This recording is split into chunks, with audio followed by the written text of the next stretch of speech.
Hey everyone, thanks for joining me today in this devotion. As you know, we're going to be doing these devotions every Friday, and we just want to invite you in as we recap Friday's lesson every Friday.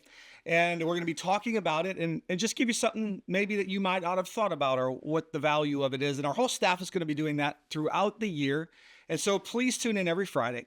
The other thing we want you to know is this: if you ever get behind on a week, instead of trying to catch up all the time, sometimes that gets overwhelming. We want you to just join us back on the day in which it is. Whenever you feel like, hey, I can catch up or I can start reading, please pick that day. But today we're going to talk about Genesis 16, 17, 18, I believe it is.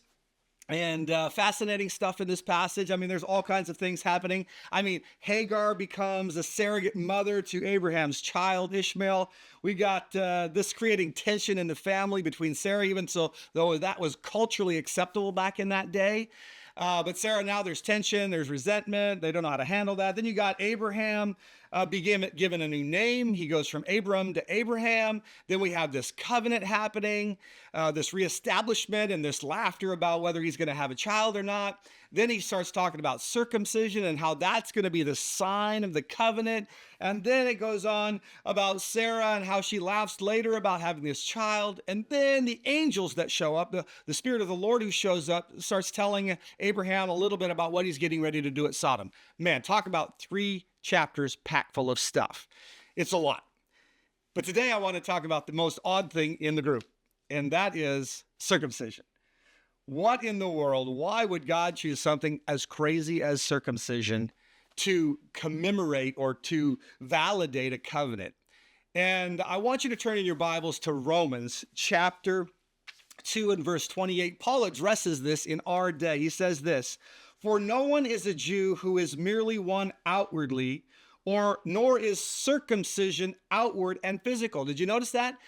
Actually, the circumcision was a physical thing, but it was not part of something physical. It was part of something of the heart. Notice verse 29. "But the Jews is one inwardly, and circumcision is a matter of the heart, by the Spirit, not by the letter. His praise is not from man, but from God." The entire idea of circumcision, just so you know, is about how we cut off ourselves. We remove ourselves from the world and commit ourselves to Christ. And so I want to ask you that question.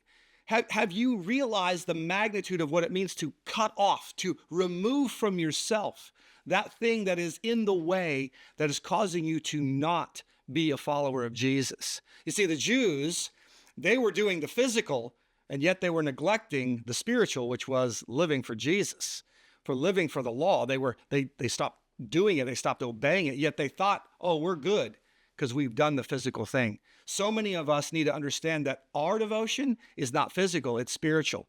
You can ask yourself the question, am I living the Spirit-led life? That is the determination. That is the demonstration of what it means to be circumcised today.